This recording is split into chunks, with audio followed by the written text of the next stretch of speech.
Plongeons ensemble dans les coulisses obscures du 7e art, là où les paillettes dissimulent les drames. Il suffit d'évoquer l'image de l'adolescente en boum pour que la France entière frissonne de nostalgie, ce visage d'ange, cette frange iconique et ce regard malicieux ont littéralement envoûté l'Hexagone. Voilà plus de 40 années que Sophie Marceau trône au sommet de notre panthéon culturel, incarnant à la perfection l'élégance à la française, cette beauté brute et sauvage que nous pensions tous avoir cernée. Nous avons assisté à sa métamorphose pellicule après pellicule. Le public a partagé ses éclats de rire, essuyé ses larmes et grandi à ses côtés, comme si elle faisait partie de la famille. Dans l'imaginaire collectif, elle demeure cette figure intouchable, une divinité de marbre froid, que rien ni personne ne semblait pouvoir égratigner. Néanmoins, il faut gratter le vernis. Derrière les sourires de façade sur la croisette et les triomphes retentissants au box-office, se terre une vérité bien plus sombre et tourmentée. C'est une réalité tissée de blessures profondes de cicatrices que l'on ne voit pas à l'œil nu et surtout d'un mutisme forcé qui a pesé sur ses épaules pendant des décennies. En cette année 2026, à l'aube de ses 60 ans, Sophie Marceau a décidé de ne plus jouer de rôle. Loin des projecteurs qui brûlent les yeux et les âmes, elle a choisi de fendre l'armure pour confronter ses vieux démons avec une clairvoyance qui fait froid dans le dos. Elle ne rouvre pas le livre de sa vie pour nous livrer des souvenirs de tournage édulcorés, mais pour accuser formellement ceux qui ont essayé de piétiner son intégrité psychologique. Dans son viseur, on trouve 3 noms, 3 spectres menaçants, qui ont obscurci son parcours vers la lumière.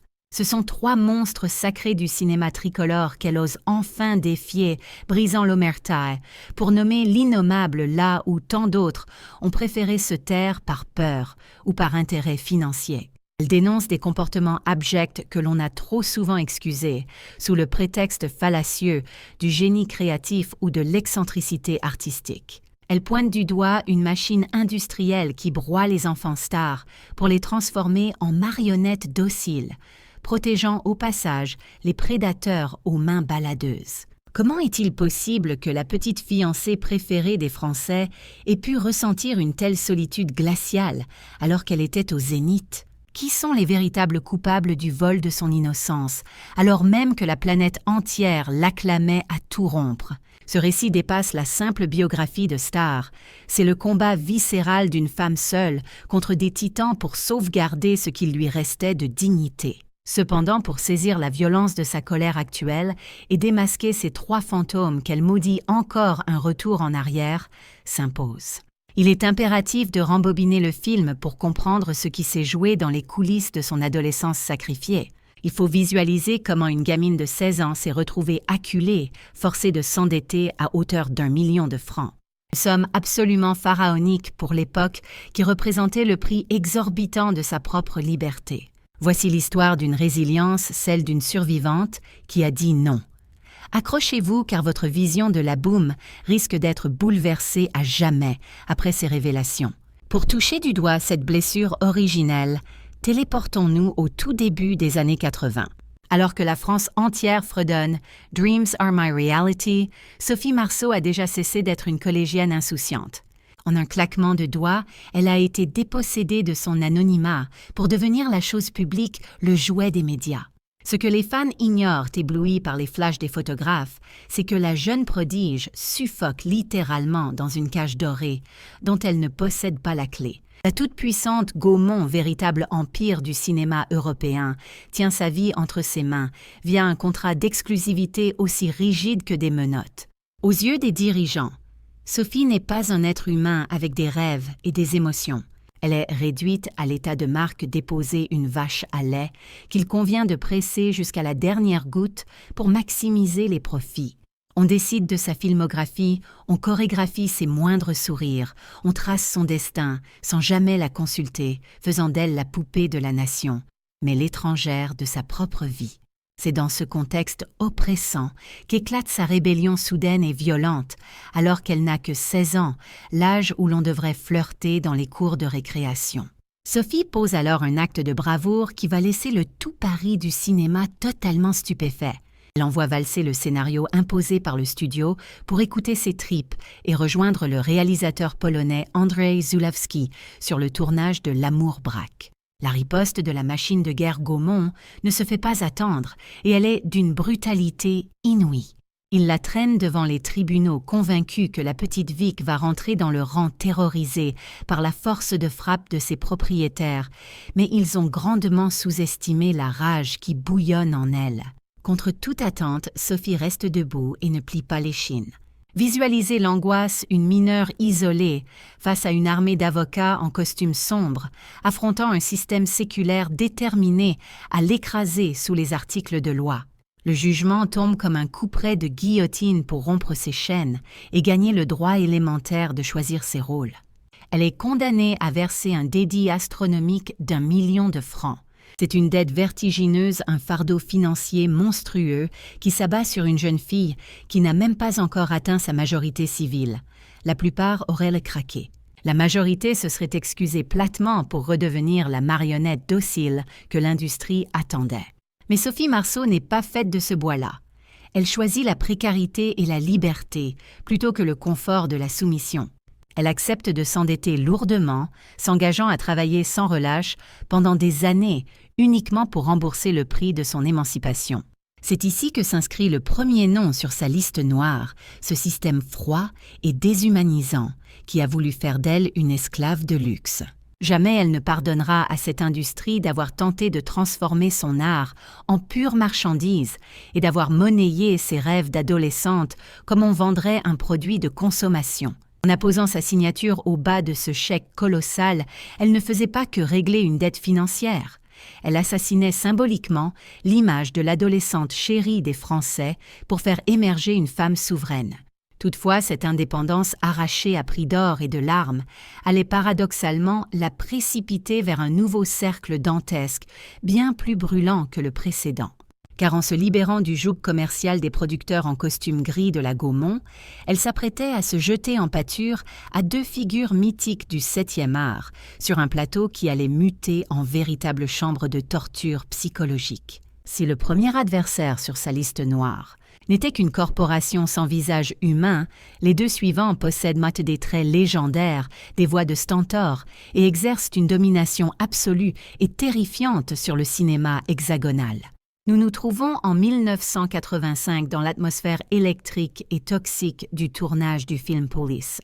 Sophie n'a que 19 ans, une fragilité apparente, et elle doit affronter deux titans, le réalisateur intransigeant Maurice Pialat et l'acteur gargantuesque Gérard Depardieu. Ce qui aurait dû marquer l'apothéose d'une jeune comédienne tenant tête aux légendes va virer au cauchemar une épreuve d'une violence mentale absolument inouïe, gravant en elle des traumatismes profonds que même 4 décennies plus tard, en 2026, le temps peine encore à cicatriser.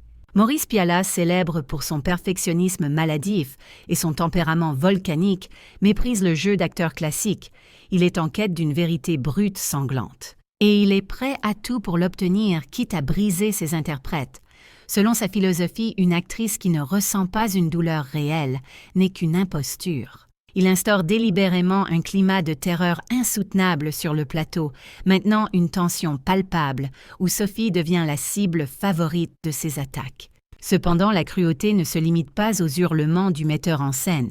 Elle émane surtout de son partenaire à l'écran Gérard Depardieu, cet ogre sacré que le tout Paris vénère et que nul n'ose contester. Ce dernier ne la traite nullement comme une égale ou une collègue de travail, mais agit tel un prédateur s'amusant cruellement avec une proie qu'il sait piéger. Avec une précision glaçante, Sophie a relaté des années plus tard comment il prenait un plaisir sadique à la déstabiliser et à l'humilier juste avant que les caméras ne tournent pour les scènes d'intimité. Il se gavait volontairement d'ail ou d'escargot pour lui imposer une haleine pestilentielle, guettant la moindre lueur de dégoût dans ses yeux, comme s'il remportait un trophée personnel. Mais au-delà de ces jeux psychologiques douteux, il y a des gestes bien plus graves, ces baladeuses lourdes et oppressantes, qui s'égarent là où elles sont interdites, tout cela sous le prétexte fallacieux de l'improvisation lors d'une scène d'interrogatoire devenue tristement culte. La frontière entre la fiction et la réalité vole en éclats. Pialat, insatisfait, réclame de la violence de la vraie, refusant le simulacre du cinéma. Il incite Depardieu à frapper Sophie encore et encore, transformant le plateau en ring où les coups ne sont plus retenus. Ce sont de véritables gifles qui claquent dans le silence du studio, faisant enfler son visage de jeune fille et mettant ses nerfs à rude épreuve jusqu'à la rupture. Sophie se retrouve totalement isolée, cernée par une équipe technique essentiellement masculine qui s'esclaffe aux blagues obscènes de la vedette, se sentant traquée comme un animal. Ses larmes ne coulent pas parce que le script l'exige, mais parce qu'elle est physiquement et moralement anéantie, brutalisée par deux hommes de pouvoir qui l'écrasent de leur stature.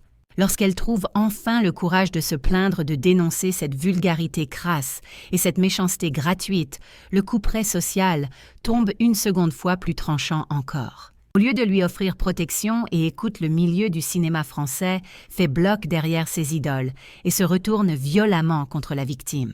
On la qualifie de petite peste arrogante, d'enfant gâté, incapable de respecter le génie créatif de ses aînés.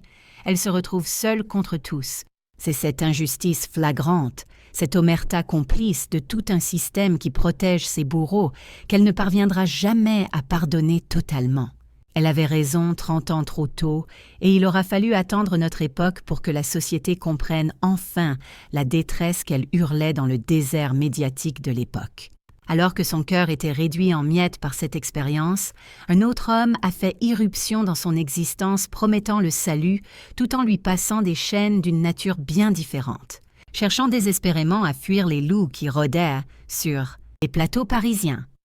Sophie a cru trouver un asile inviolable dans les bras d'un lion solitaire et incompris. C'est à cet instant précis que son histoire bascule vers une dimension plus intime, plus complexe et profondément troublante. Elle s'éprend passionnément d'Andrzej Żuławski, un réalisateur polonais à l'âme torturée, un intellectuel exigeant de 26 ans son aîné. Pour l'opinion publique, cette liaison est un scandale absolu.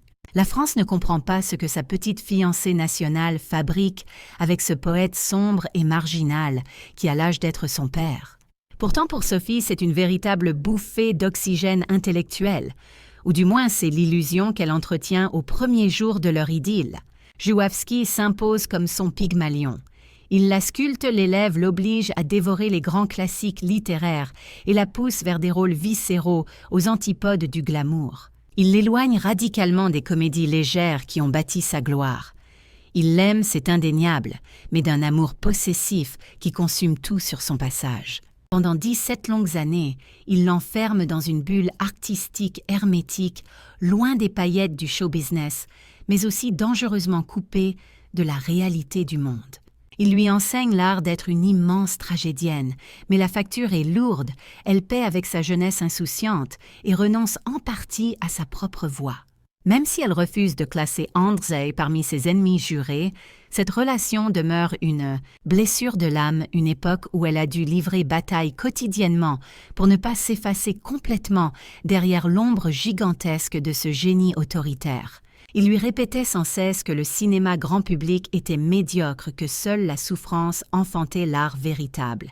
Elle a mûri sous ce regard critique permanent, quêtant sans relâche, son approbation luttant pour exister en tant qu'entité propre au sein de leur couple fusionnel.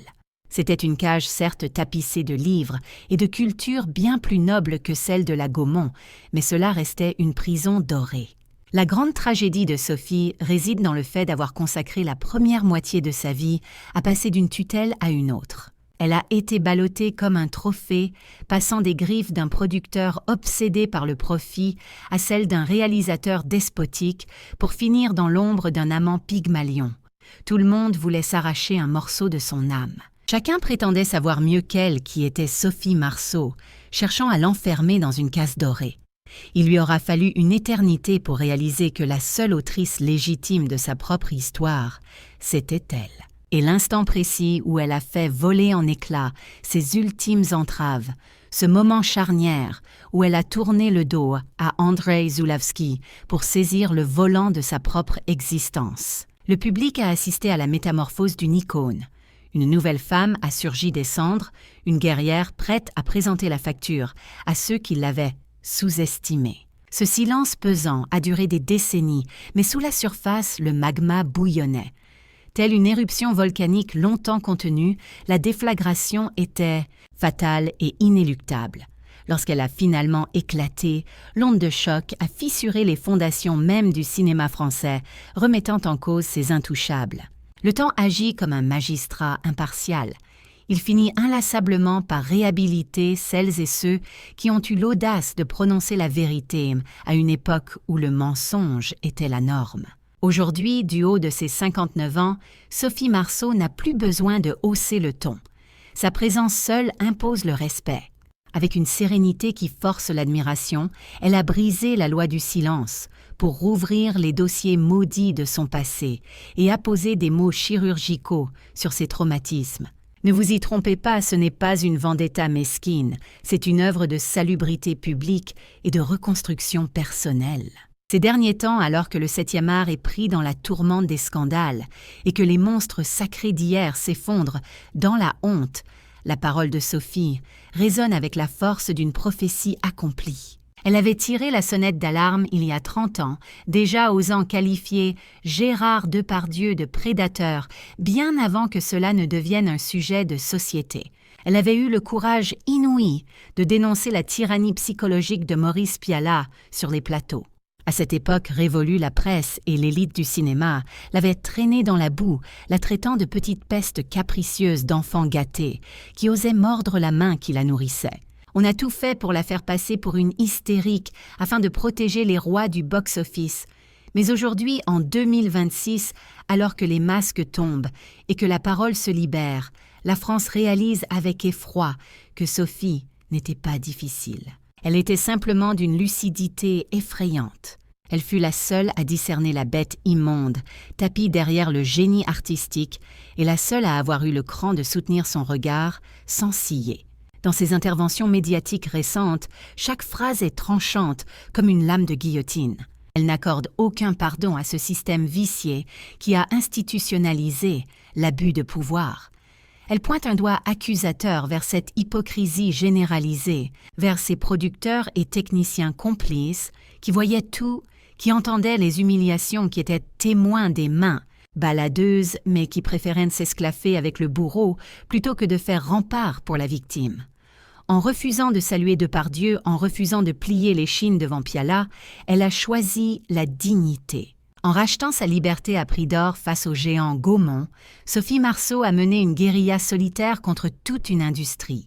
C'est dans cet isolement que réside la véritable grandeur de son combat. Elle n'a pas attendu l'avènement du mouvement MeToo pour incarner le féminisme par les actes. Elle l'a éprouvé dans sa chair avant même que le concept ne soit tendance, sacrifiant son image lisse de petite fiancée des Français pour sauver son honneur. Aujourd'hui, elle contemple ces 3 démons du passé, l'industrie qui broie le réalisateur qui torture et l'acteur qui se croit intouchable. Et elle leur envoie un signal limpide. Vous m'avez peut-être égratigné, mais vous n'avez jamais réussi à me briser. Elle reste debout, plus lumineuse et respectée que jamais, la preuve vivante que l'intégrité est la seule beauté qui ne fane jamais. Mais au-delà de sa propre légende, quelle leçon transmet-elle à nous, le public, qui l'avons vu grandir? Finalement, l'Odyssée de Sophie Marceau transcende le simple cadre des salles obscures ou des potins de magazines. Elle nous force à une introspection brutale sur notre propre rapport fanatique aux idoles. Nous avons tant chéri la petite Vic de la Boom. Nous exigions égoïstement qu'elle reste figée dans cette adolescence pure et rassurante pour notre propre confort. Mais avons-nous vraiment prêté l'oreille à la femme complexe qu'elle devenait sous nos yeux? Sommes-nous complices par notre silence ou notre adoration aveugle d'une machine infernale qui dévore les individus pour fabriquer du rêve en conserve?